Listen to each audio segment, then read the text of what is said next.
Dear students, welcome you once again to my daily grammar class.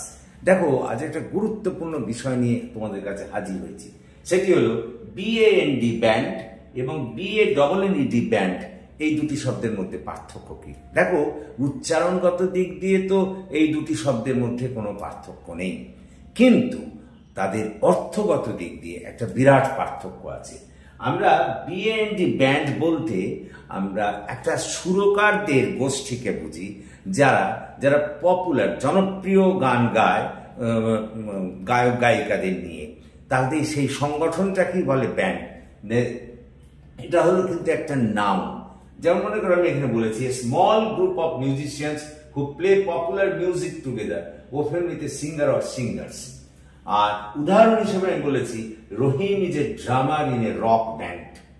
অন্যদিকে BANNED band, এটা কিন্তু verb, এর অর্থ হলো ফরবিডেন, প্রহিবিটেড বা নিষিদ্ধ, অর্থাৎ যা নিষেধ করে দেওয়া হয়েছে। যেমন এখানে আমি দিয়েছি, দেখো the leader of the banned party was arrested by the police yesterday, অর্থাৎ নিষিদ্ধ দলের নেতাকে গতকাল পুলিশ গ্রেপ্তার করেছিল। তো দেখো এই হচ্ছে এই দুটি শব্দের মধ্যে পার্থক্য। আশা করি তোমরা বুঝতে পেরেছো, এরপর থেকে আর কোনো অসুবিধে হবে না।